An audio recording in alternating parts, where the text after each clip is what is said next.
Good afternoon, everyone, and welcome to this industry event about biotechnological innovations for cosmetic industry. This event is organized by the European project RaftsForBiotech with the support of Scienceit, which is the partner responsible for the communication of the project, and in cooperation with another two projects, Multistream and Chassy.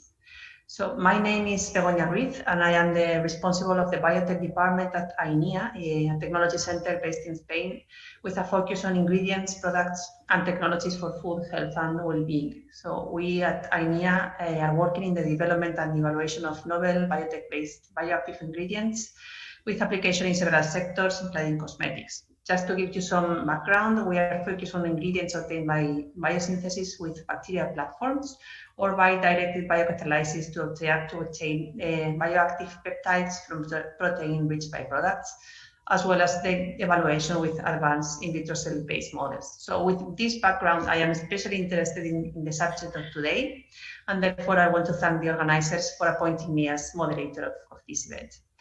So the goal of the event today is to showcase what biotechnology can offer to the cosmetic industry and how is the process of technological transfer, as well as the collaboration between these three participating European projects. So today we have three speakers with us, which are the coordinators of the European projects RaftsForBiotech, Multistream and Chassy, that explore the use of bacteria, microalgae and yeast and in biotechnology for cosmetics. So they will answer questions such as which are the latest innovations of biotechnology for the cosmetic industry, how can these innovations be transferred to the industry, and why should researchers think about transferring technology from the lab to the industry. So after the individual presentations that we will hear now, we will have a roundtable in which we will discuss the questions that you have proposed at the moment of the registration.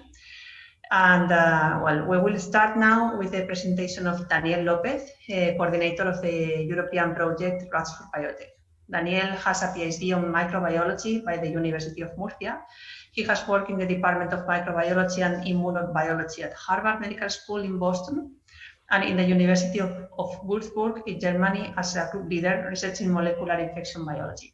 Now he's leading the group of molecular infection biology at the Spanish National Center for Biotechnology and is the coordinator of the European project RaftsForBiotech. In this project, they are applying synthetic biology to bacteria, confining the production of the compounds of interest in areas of the microbes membrane called lipid rafts. So, Daniel, let us know a bit more about the project. So the floor is yours. Thank you very much, Begoña, for sharing this event. Also, thank you, Scienceit, for this wonderful organization. They're excellent in organizing and coordinating these events. I also want to thank Mariana Doria and John Morrisey for joining us and talking a little bit about their project and what are they doing. It's great to have them with us today. I will share my screen and I will give you some introduction, some details about our project. It is we started in 2017. It's a consortium of 13 labs for 9 different European countries. It's all our partners. The purpose of this project is to it relies on a discovery that our lab made quite a few years ago in 2010 that bacteria can organize their membrane in microdomains. So they organize several proteins there, and these proteins are in these microdomains. They localize in the microdomains. The purpose of this is to promote the oligomerization and interaction between these proteins. In the past, we have been studying the effect of the microdomains. We have been investigating the microdomains within the context of infection diseases, working with pathogens, trying to disrupt the microdomains. This European project was, in my experience, is a very stimulating environment that is totally the opposite. It's using non-pathogenic bacteria to reconstruct microdomains to make them to produce biochemical reactions or industrial reactions that we are interested in.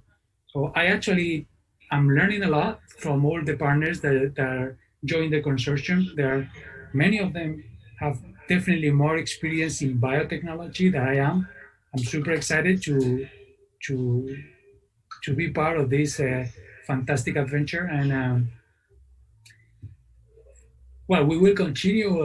It's almost at the end of the project. We have great data, but we will continue until June. We have some extension too because of the coronavirus. We couldn't finish all our tasks in the last year in 2020. So we will extend our project until 2021. Here's Bacillus subtilis. We put a GFP protein genetically modified to localize in these Rafts. As you see, we can localize in these bacterial lipid Rafts pretty much every protein that we want. So we can actually spatially confine a set of enzymes or a set of proteins to put them in these lipid Rafts, to put them in close proximity, to isolate them from the rest of the cell, from the rest of the reactions. We can modify the stoichiometry to our needs, to our advantage. So in this project, what we did is to generate enzymatic reactions within these Rafts that we know, reactions that are biotechnologically relevant, that we know they cannot be produced in the cytoplasm or certain bacteria. So when they are produced in the cytoplasm, when they are produced or they are produced in the membrane, but all over the membrane, they become toxic, they accumulate, their proteins, they might misfold and aggregate, or probably the product of the reaction is toxic to the bacteria. So at the end, the final consequence of these reactions is the toxicity to the cell and the significant reduction in bacterial survival. For these particular cases, we developed this Raft technology in which enzymatic reactions are spatially confined in these membrane Rafts, in these compartments. So the product's produced and it's isolated from the rest of the metabolic, the bacterial metabolism. So we have several techniques. We have developed several techniques to identify these Rafts. We can purify them. We can identify these proteins. One technique that I want to share with you is the capacity we have to purify them because these membrane regions are extremely rigid and compact compared to the rest of the membrane. So we can actually collect the cells, treat them with a very mild detergent treatment. So these lipid Rafts will not disrupt. Unlike the rest of the membrane, the rest of the phospholipid membrane, which disrupts and is called desegregating the sample. And then later using I'm going to use my pointer in there. There's a pointer. And here, after we have desegregated these Rafts that they make larger fragments, we can separate them using a sucrose gradient. So we separate a fraction that is composed, it contains the larger fragments of the membrane. This fraction is enriched in bacterial lipid Rafts, and another fraction that it's the rest of the phospholipid membrane is totally desegregated by the action of the detergent. We can run them in the gel to identify proteins that are mostly associated with the lipid Rafts and proteins that are mostly associated with non-lipid Raft fraction. So we can identify proteins, we can identify whether our confinement, the confinement of our proteins was actually good, the kind of efficiency that we achieved with the compartmentalization of our enzymatic processes.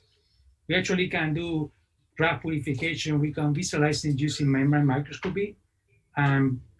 We can identify whether the protein is localized in these Rafts using immunogold staining or any other new techniques in electron microscopy will identify proteins in these samples like CLEM or any other antibody-based immune detection.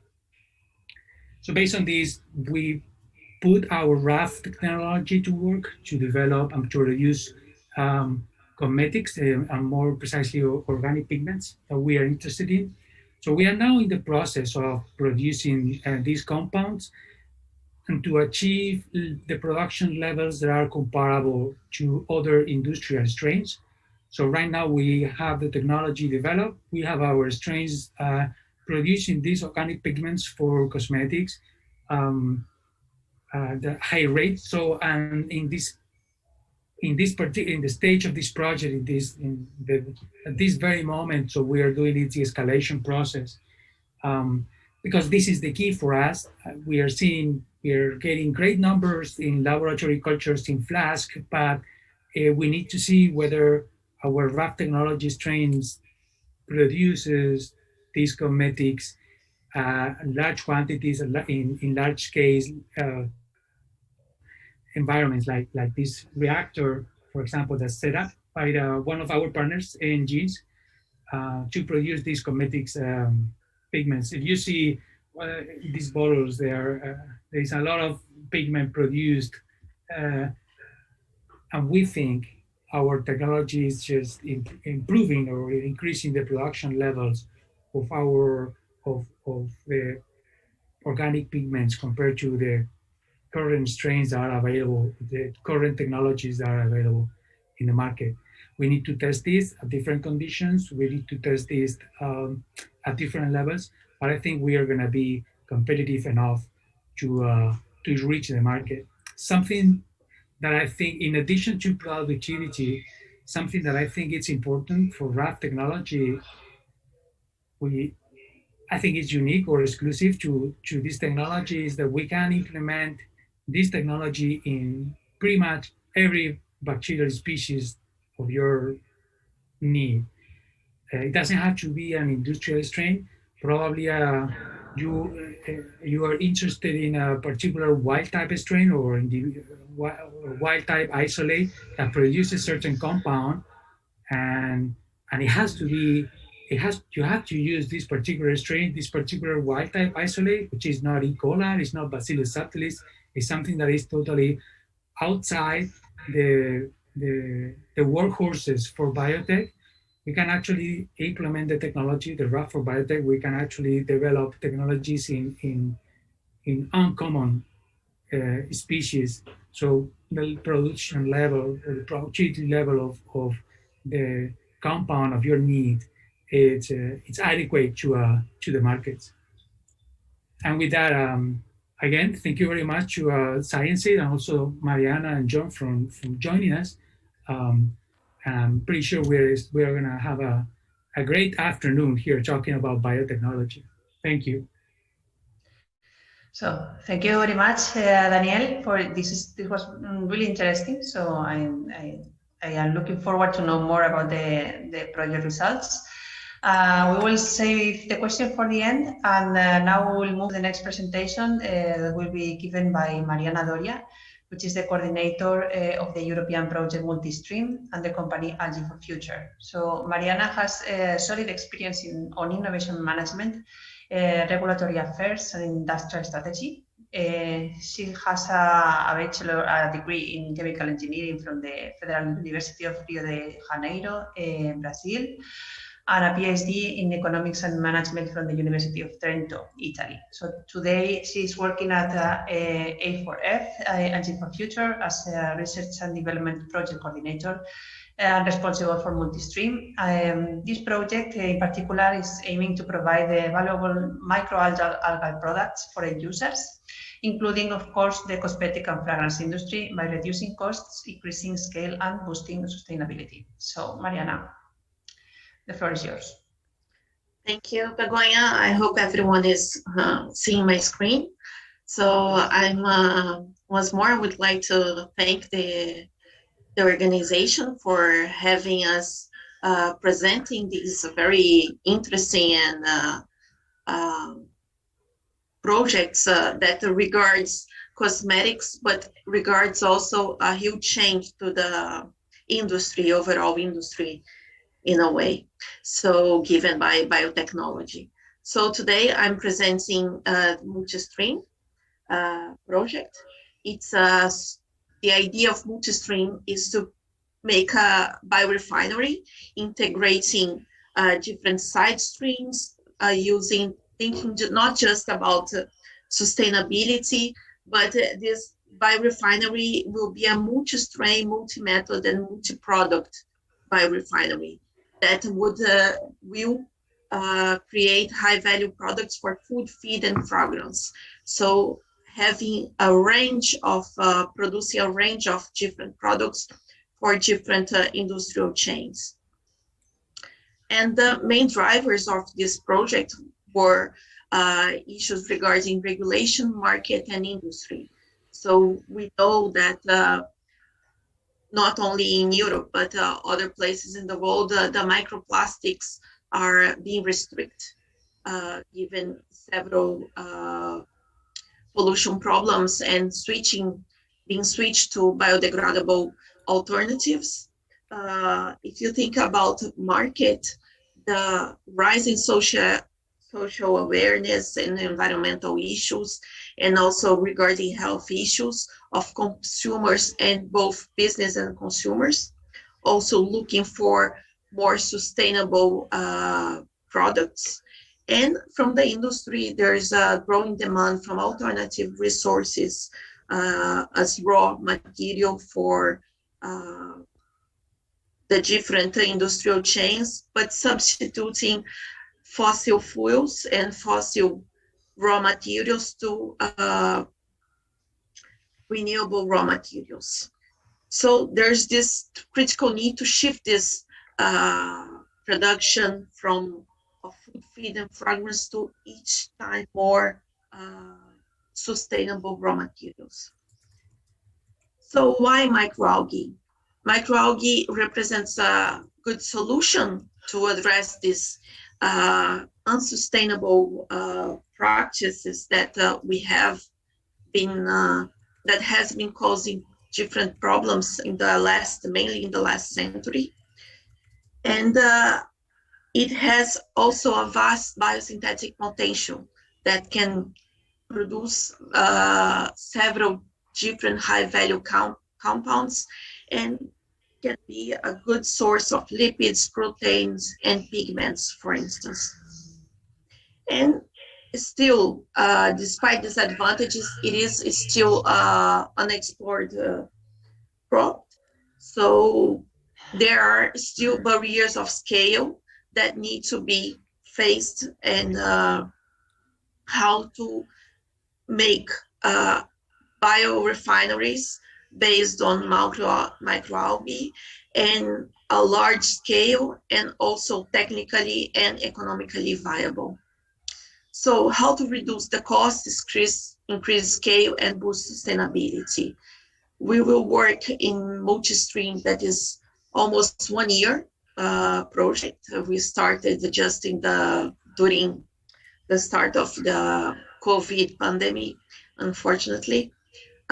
We will work with constant improvement of strains, design and engineering improvements to reduce CapEx and OpEx, looking always for new development of technologies, thinking about circular economy and exploitation of industrial side streams during the cultivation, the synergy of this integration of different technologies, and valorizing all fractions from the biorefinery. This is a key approach, that all products will be valorized by the multi-stream.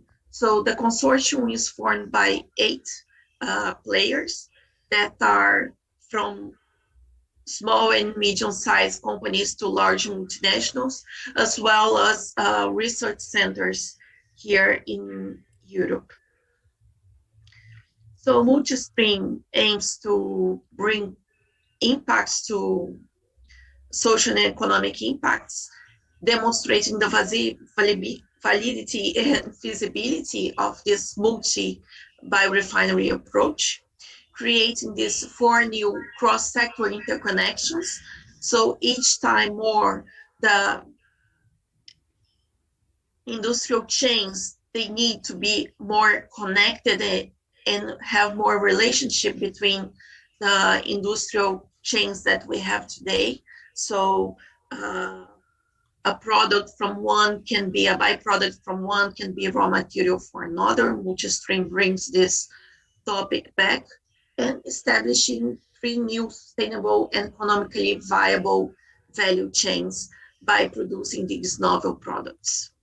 The environmental benefits also, among everything we have already said, we expect to increase resource efficiency by 20%, and also reduce energy consumption and GHG emissions by at least 20% of what we have today.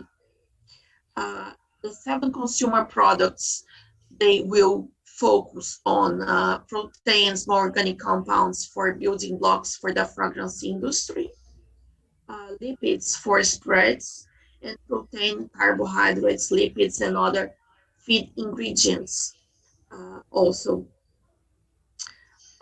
Specifically talking about the fragrance industry that has a huge range of applications, the focus of Multistream is to look for capsule wall building blocks for this microencapsulation application, substituting microplastics, and also low molecular weight organic compounds that can replace petrochemical feedstock in fragrance synthesis industry. So that's what I had to show you right now. Thank you again for the organizers and my colleagues for this opportunity. Thank you very much, Mariana. I like it very much, this project idea, impressive consortium, and very good the aspect of the incorporating sustainability and biorefineries in the concept, which is very necessary. And now we are then moving to the last presentation of today, which will be given by John Morrisey, the coordinator of the European project Chassy. John Morrisey is leading a research group in the area of yeast biotechnology at the University College Cork in Ireland. His research is ranging from yeast genetics and evolution to applications in food and industrial biotechnology. So his group has been prominent in developing synthetic biology tools for non-traditional yeast to widen their biotechnological potential. In Ace 2020, he's coordinating the MSCA Doctoral Training Network, GISTOC, and also the Research and Innovation Action, Chassy. The people in Chassy have been applying systems and synthetic biology approaches to create yeast chassis for a variety of applications in the cosmetics, food, fragrance, and also biopharma sector. So now it's time for listening, John.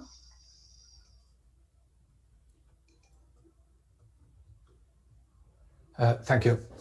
And thank you very much, Danielle, Maria, and Science Seed colleagues for the invitation to speak today. So I'm representing the project Chassy, which is actually operating in the same time frame as RaftsForBiotech, and we've also extended the project to June. So we're in the last number of months of this project. And in the slide here, you can, sorry, just get my pointer. You can see the different partners that we have, and I'm just showing the names of the lead scientists. There's obviously lots more people involved in actually doing the research in these scientific teams. Now, a lot of what Mariana just said about sustainability also applies to the underlying concepts for Chassy, because really we're looking at using biorefineries and microbial cell factories as an alternative for producing a wide range of biomolecules with different applications, as you can see in the slide here. Just if people are interested in this, I'll do a little bit of a promotion, because Chassy and Topkapi, 2 other projects, are hosting a webinar on microbial cell factories tomorrow, if you want to take a look at that. Now, some of the advantages of yeast-based production are similar to perhaps what was described for microalgae in terms of sustainability. Also, the capacity to do specific engineering to tailor particular structures and maybe make designer molecules. And the economics are very important, and there's obviously a long track record of using yeast in biotechnology for production of bioproducts. So these advantages, some of them would apply across other kinds of microbial platforms as well, not just yeast, of course. Now, very briefly, what we're doing in Chassy is that we've taken 3 different yeast species, Saccharomyces cerevisiae, Eurovia lipolytica, and Cluvermyces marxianus, and we've implemented a systems and synthetic biology approach within these yeasts to produce a wide array, or produce chassis that are capable of producing a wide array of oleochemicals, that's lipid-based molecules, and aromatics. And these can go into ultimately products like you see on the right of the screen here. Now, I'm going to focus this talk mainly on yeast for production of oleochemicals. And when one thinks of yeast in this capacity, there's obviously Saccharomyces cerevisiae, or baker's yeast, which is widely used in industrial biotechnology. And more latterly, there's been a lot of interest in so-called oleaginous yeasts, which naturally accumulate lipids. And Eurovia lipolytica and Lipomyces and Rhodosporidium are some of the ones of most interest in this context. Within Chassy, we have focused on Saccharomyces cerevisiae and Eurovia lipolytica for working with lipids. Saccharomyces cerevisiae because there's a long track record of engineering this strain as well for different applications, and Eurovia lipolytica because of its capacity to accumulate very large amounts of lipids. What you see on the right there is our Eurovia cells with the lipids stained fluorescently, and you can see they're occupying a large volume of the cell. So if one is interested in producing lipids, obviously starting with an oleaginous yeast like Eurovia lipolytica, which can be manipulated by culture conditions to accumulate these large amounts of lipids, it's a very good starting point. Now, Saccharomyces cerevisiae isn't naturally an oleaginous yeast, but it is possible to convert it to become oleaginous. And so as an example, in work done by my colleagues in Chalmers University, it was possible to reprogram the metabolism of Saccharomyces cerevisiae. On the left, you see normal metabolism where Saccharomyces will take glucose and convert it to ethanol. And so that's both for energy generation and it's where the carbon ends up. But by a series of gene engineering and metabolic reprogramming, it's possible to end up with a situation, as you see here on the right, where the carbon indicated in the red lines ends up actually as fatty acids, and energy generation is through a TCA cycle as opposed to fermentation. So it's possible, and there you see lots of fatty acids accumulating in this, what is now an oleaginous yeast.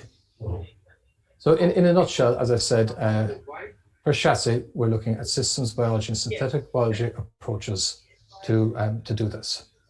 In a bit of more complicated way of looking at what we've done is that we are implementing a mixture of computational biology for design to accumulate precursors, where we add in then specialized enzymes and pathways, and we make products.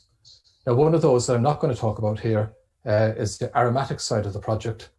And as a case study, we're able to produce significant quantities of phenylethanol in a de novo capacity. And this is a fragrance, this rose-like fragrance that's widely used as a fragrance. And that's largely work carried out in Delft and in UCC for Saccharomyces and Cluvermyces. I'm going to focus on the lipid side of things, where depending on the particular fatty acids that we're interested in producing, we can get potentially up to a gram per liter in liquid culture of these. In this picture here, you're seeing the fatty acids accumulating at the top after the cells have precipitated out. Now, I'm going to very quickly give you 3 or 4 short case studies of the kinds of things different partners have done. So, for example, in Goethe University, our colleagues have reprogrammed the enzyme that makes fatty acid synthase, so that instead of the normal 16-carbon fatty acid that's produced by Saccharomyces cerevisiae, it will produce a much shorter one, octenyl-CoA, which is an 8-carbon molecule. And that comes about through specific mutations in different domains of the fatty acid synthase. The reason why this is relevant is because it opens up now a route for sustainable production of octanoic acid. This is a widely used chemical for various kinds of industrial uses and biotechnological uses. You see different products there that have octanoic acid or caprylic acid, it's the same thing in it. The traditional source is coconut oil or palm oil. So now, through the work of the colleagues in Goethe University, we have an alternative way of making this. And this also illustrates how we can tailor the length of fatty acids produced in Saccharomyces. At the opposite extreme, I'll look at jojoba oil. And this is a very long chain molecule. It's C20 or 22. And it's formed by the conjugation of a long chain fatty alcohol and a long fatty acid to make these molecules that are called wax esters. And jojoba oil is widely used in cosmetic products. Now, Saccharomyces cerevisiae doesn't normally make it. It's made in the jojoba plant. But it is possible, or theoretically it was possible, to introduce enzymes like this fatty acid reductase and this wax ester synthase to make the molecule. And this is what our colleagues in Chalmers did. They also some other modifications that you see indicated in red in this diagram. And now you have Saccharomyces cerevisiae, which can make these two C22 molecules. So these are wax esters, which are not normally synthesized. I couldn't help pointing this out, that it was actually, the work was initiated by Leonie Wenning, who was a PhD student in a former Marie Curie ITN that I coordinated. So I was very pleased to see that work come out. So that's an example of making a novel molecule in yeast that's ordinarily only found in a very specific plant. And that illustrates a bit of the idea of the sustainability, because it's possible in yeast now to produce molecules that maybe can only be accessed in rare plants. Now, the key underlying concept behind Chassy, it was sort of sold to the EU as a systems biology project. And we put a big effort into improving genome scale models, because as you can see on the left, metabolism is very complicated. But one can use genome scale models to basically digitalize that and then make predictions to help engineer and design strains to end up with certain products. And through the work that the colleagues, again in Chalmers, did with modeling, they were able to gradually and progressively increase models to make them far more refined. And we ended up with a set of new models. We call these enzyme constrained models, or EC models. And these are open access, available for anyone. And without getting into the detail of the models, but we have them for Saccharomyces, Eurovia, and Klüvermyces. And there are between 2 and 3 times more reactions in these models than in the models that we started with. So they offer much better potential for design of pathways. Ivan has just submitted that paper. It's available on bioRxiv. If people are interested in using those models, they're already available. And I think the final example that I want to present is work done by my colleagues in INRAE, Jean-Marc Nicot and Tristan Rossignol, who have really developed Eurovia lipolytica as a really nice platform for lead production of a whole variety of different kinds of fatty acids. And in this slide, you can see various types of fatty acids indicated. They are largely come about through addition of the kinds of enzymes that I also described or mentioned for the jojoba oil that allow new modifications and new functionalities to be added to produce specialized fatty acids like ricinoleic acid or CLAs, which have got applications sometimes as nutraceutical types, and other times they can potentially be used in the cosmetic industry. What the team in INRAE have also done very nicely is that they have modified pathways within Eurovia using some of the synthetic biology tools that we developed also within Chassy to make odd chain fatty acids. And these are quite rare. And what we can see in this diagram here, or sorry, in this figure, is it's possible to make, for example, a C17 fatty acid to be, well, between the different odd chain, over 60% of the fatty acids in these obese cells. Obese because they're already modified to overproduce fatty acids. And these odd chain fatty acids have a lot of really interesting biological and biotechnological potential. Just one slide about that in terms of where our markets on this. Well, there's huge markets out there for these kinds of oleochemicals, whether it's as fragrances and flavors in the personal care area, or in more classical biotechnology as well. And so we think that there's, well, in fact, we're already seeing very good engagement from industry in some of the outputs from the project. So if I can summarize, so in terms of the relevant outputs from Chassy for industry from this aspect of the project, we have developed new computational synthetic biology tools that really enhance our capacity to engineer yeast strains. We've opened up several new yeast platforms for production of actually both aromatics I didn't really talk about, but also oleochemicals. I think we've demonstrated the concept that yeast are a very viable host for sustainable production. And you can get more details about the project on the Chassy website. And the different partners that I mentioned are all very keen to work with people to develop the kind of technology that I've described here. And don't know, no, I didn't have an acknowledgement slide, so I just thank all my partners as well for giving me slides for this presentation and for the work they've done in Chassy. Thank you. So thank you very much, John. A very interesting presentation as well about the possibilities of yeast in a variety of applications. So now it's time, I think, for the roundtable. So I am asking now questions for all the speakers. I will start maybe with the area of technology transfer. Well, in these three projects, so apart from the cosmetics application, there is a common characteristics between all three projects that they have a strong focus in the technology transfer, so in how to translate the results to industry and to industrial applications.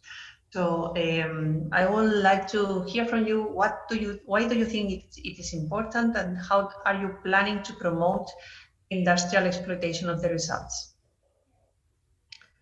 So maybe we can start with Daniel.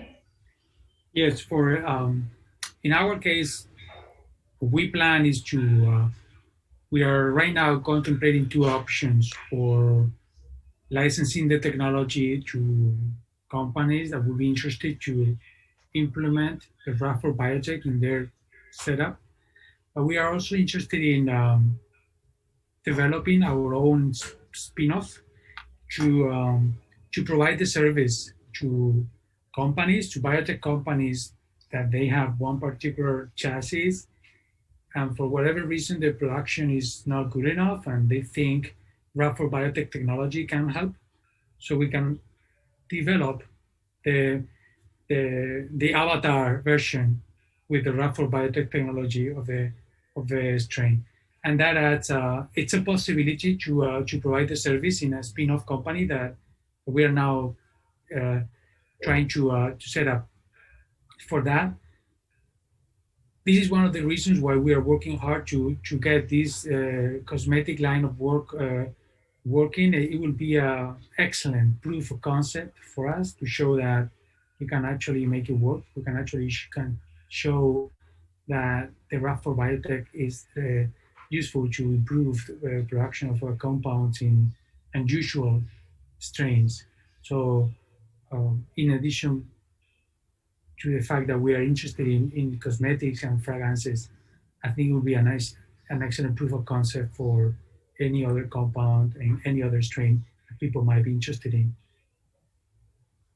So thank you. Spin-off is a well-known way to exploit results. I think the CSIC has a long history of success in this kind of exploitation. Yeah, but I mean, sure, but it's nonetheless not easy. Yeah, I know. Yes, I can believe that. I mean, it's true. People keep telling me, yeah, you guys develop spin-off so well. I don't know about that. It's really, really hard. But hey, you know, there are things that me as a scientist, it's complicated to move forward. So it's good to be in the CSIC. So it's a group of people that they know, they're lawyers, and so they help me a lot. But very challenging, very challenging. I believe you. So I would like also to hear the opinion of Mariana. So how are you going to promote the industrial exploitation in your case? Well, in the case of multi-stream, the consortium already has the three large players that are the end users of the products that will be produced and developed by the biorefinery. So at this moment, the most important things that we built a consortium that goes from the research centers that are supporting the development of strains and the microalgae producers, and also the formulators and end users that will test and put in the market. So now the idea of the exploitation will be done by the three main players, let's say, that are the end users. But it's important to say that technology is an asset for society. It's a result of investments from government and the industry. So like Daniel said, you need to have the scientist and you need to have the entrepreneur to put that product, the technology in the market.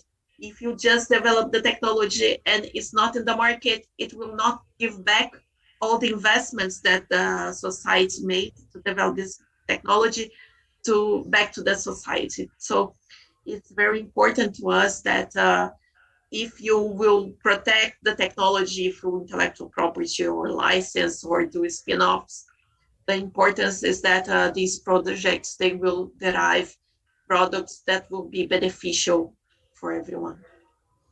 So I think this is a very good approach. So to have the end users or the companies that are going to exploit the technology already involved from the very beginning in the development of the technology. Yes. So, and John, how is it in your case? Yeah, in Chassy, there are some similarities because we have two companies, one large enterprise and one startup in the project, and they are interested in two very specific products that could be produced in these strains. But in fact, the larger part of the project has been in building these chassis strains. And the concept of those has changed a bit from the beginning, because at the beginning, we had this idea that we would have, I'll call them three chassis, one in Saccharomyces and one Eurovia and one in Cluveromyces. And you could then just drop in pathways, heterologous pathways into those. What we realized over time was, in fact, that the concept of the chassis changed. And in fact, the chassis now is the whole capacity to carry out the engineering, because what we realized is quite a few companies would like it to be implemented in their strains as opposed to using our platform strain. So the chassis, in a way, is now a little bit of the know-how to create the engineering that can then go into particular products.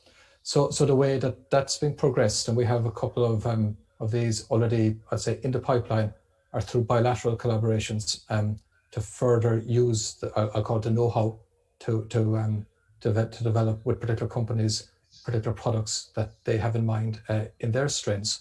That's one level. And in fact, the other level is, a lot of what we produced is enabling technology as well. So for example, the models that I mentioned, these are open access and available to anybody. And they are really, I would say, at a pre-competitive stage. And so they can be applied in many different contexts. Now, if partners want to use the models, they will get better value out of them if they collaborate with the guys who created them. And so, there's still benefit from that viewpoint. But we've also made a lot of synthetic biology tools, and we've released those. We have several hundred parts in AdGene, and these are being widely downloaded or accessed by people all over the world to use in their own projects. So we're kind of, I suppose we're part of the remit of the project was to make technology available to as wide a variety of companies as possible. So that's happening a little bit through the open access and open science part of the models and the parts. And then we have, I'll call it a more closed IP dimension for these specific collaborations.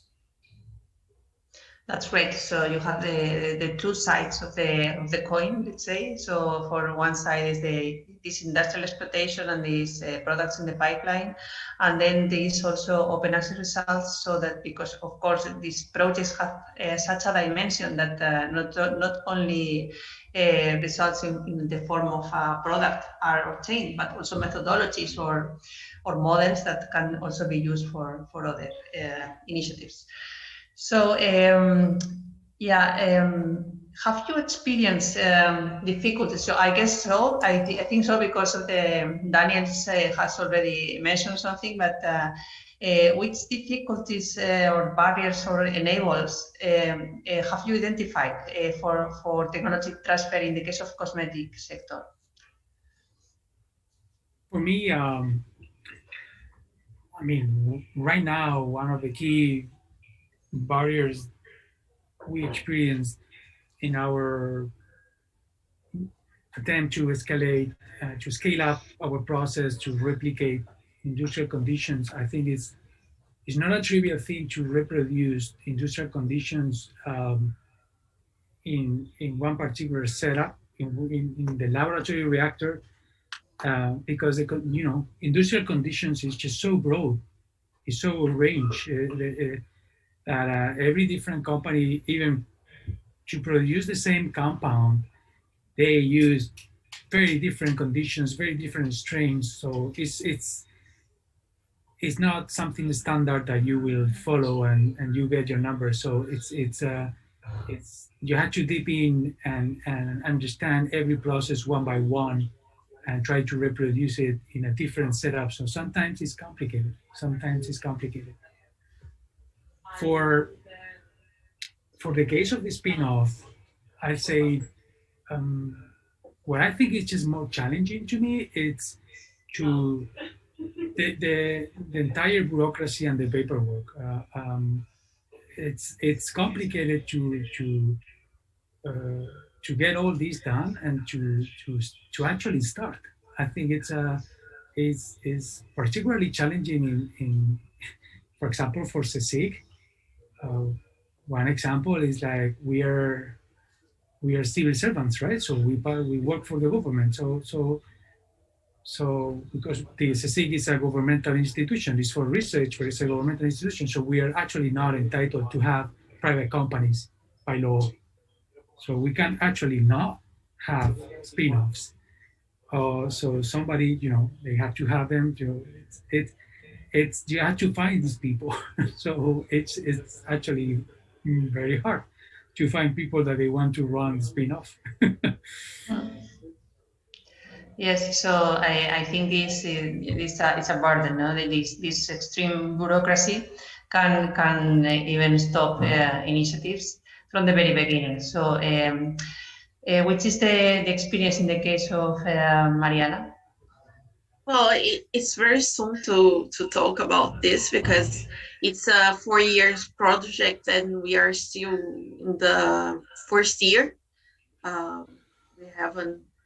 We have not a 12 years project, but I believe that given that we have the whole chain in the consortium, this will make easier all technology transfer needed because it will be inside between the consortium.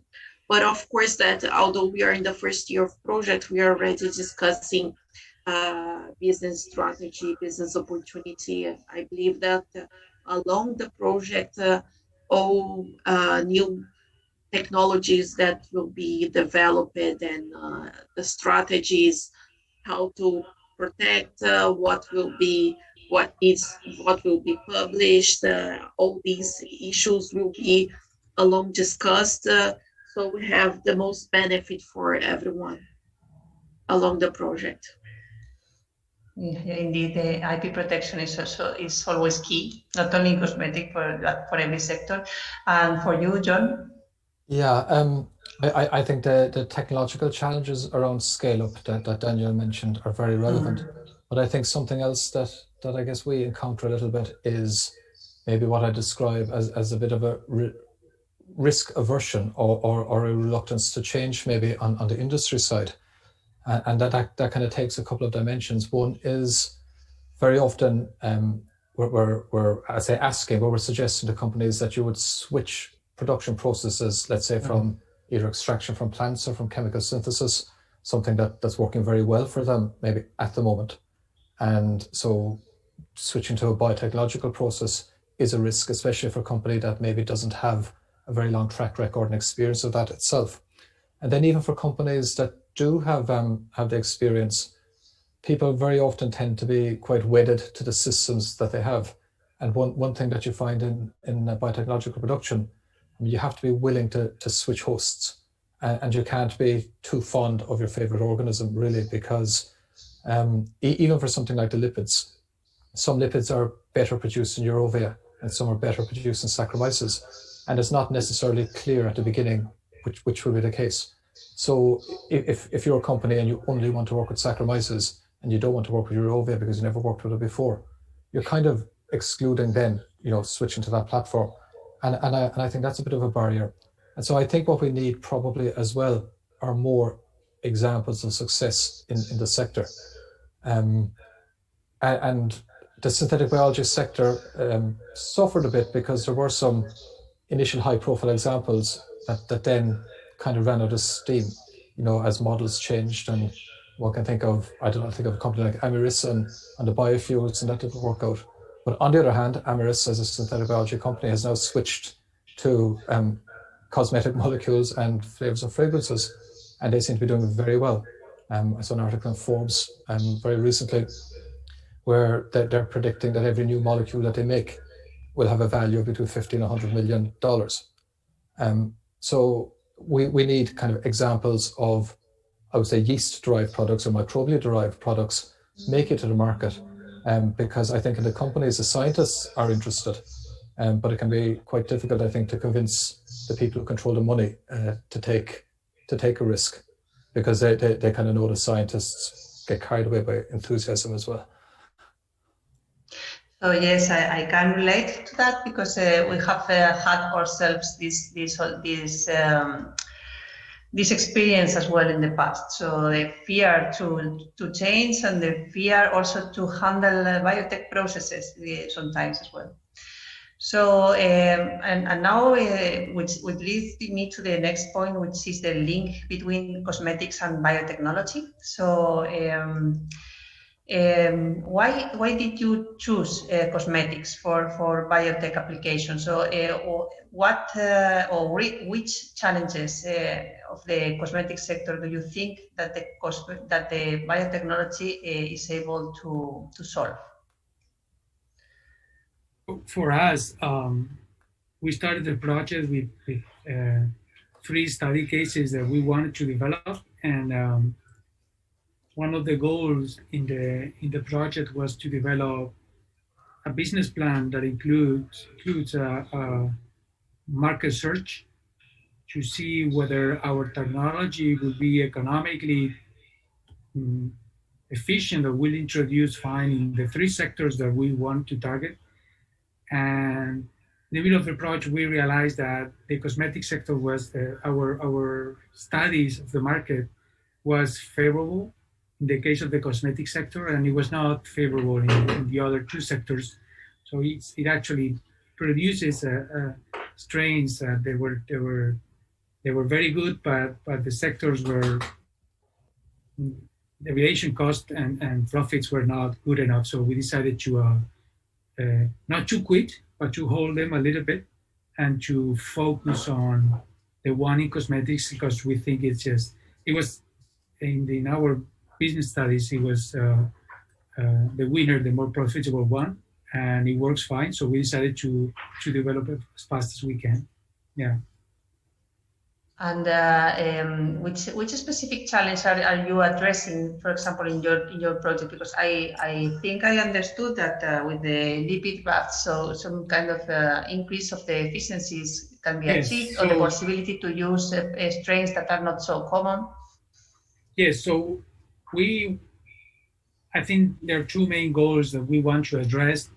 We are using the cosmetic sector, but they are not exclusive to the cosmetic sector. One is for bacteria that produce certain compound and the production levels are low, and that reduces the efficiency of the process, we can actually generate, with RaftsForBiotech, we can actually generate a bacterial strain that improves or increases the production levels. And that is particularly useful if the reason why the production of the compound is low is because the toxicity of the compound or the misfolding or the improper work of one of the proteins involved. And if this is the case, RaftsForBiotech is particularly good in solving these issues, this is why we think it's such a wonderful technology to apply in wild-type strains. They produce certain compound, but this compound is particularly toxic, or there's a protein that is involved in the process that is particularly unstable. We can solve these problems with RaftsForBiotech by generating synthetic Rafts in which the industrial reaction is spatially confined and protected from external interferences. Okay, thank you.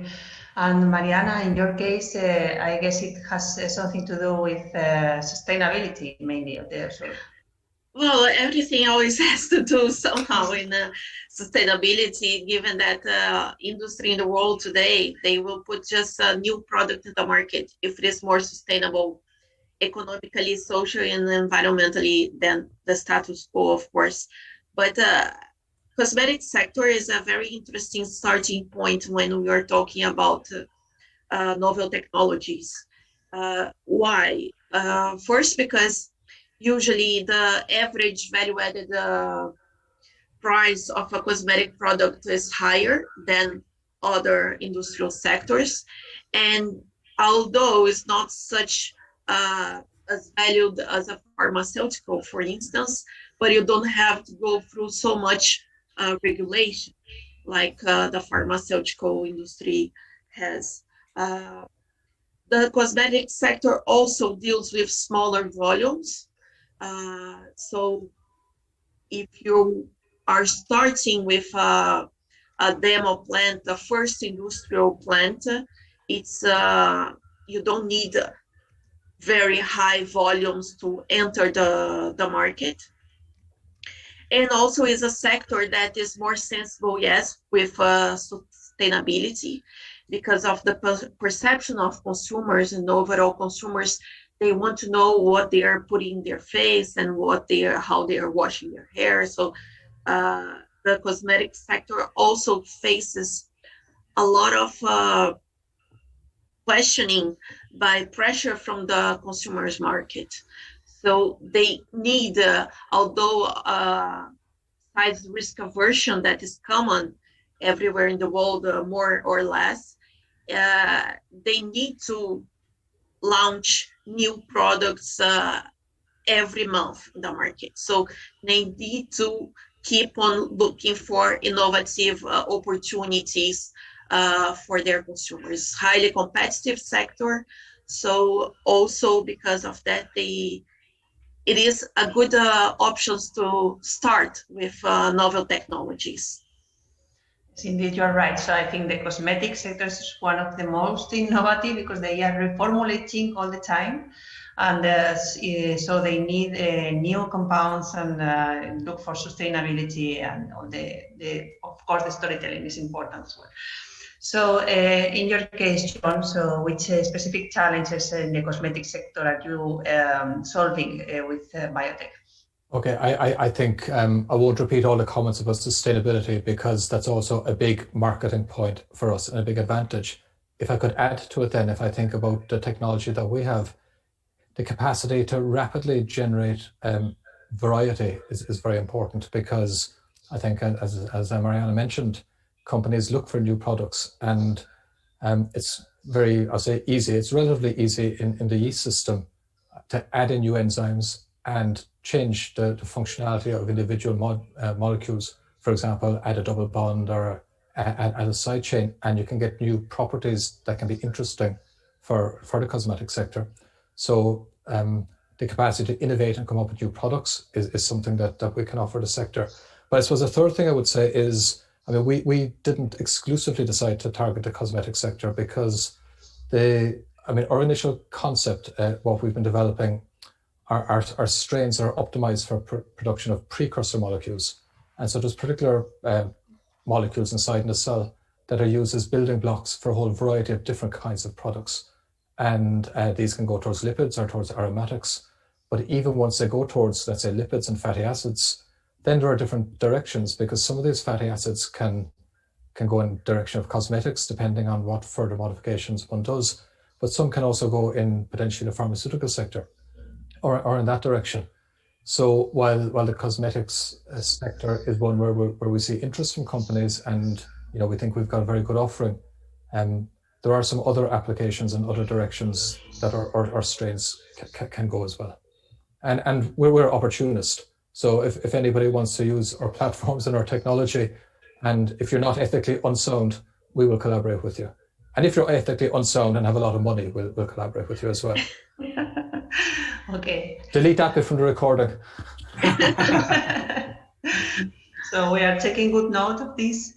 So now the organizers are warning me that we are quickly approaching the end of the event. So unfortunately, we have to stop here the round of questions.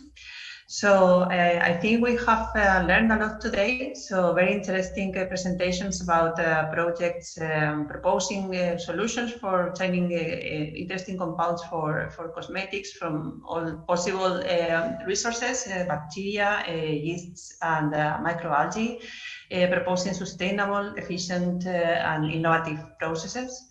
We have also discussed about the barriers for technology transfer, which is always complicated. So either for the bureaucracy, for the scale-up technological problems that may arise, or questions with the IP error, or even the risk aversion of industrials that have to be overcome. But I'm sure you will cope with it and be able to transfer the results to the market, which are extremely interesting. So once more time, I want to thank you, all the speakers, for the presentations, for the interesting discussion, and thanks also to the attendants for being here today with us. And that's all, I think. So thank you very much. Goodbye. Yeah, thank you. Thank you. Yeah, thank you very much, and thank you for the people who listened.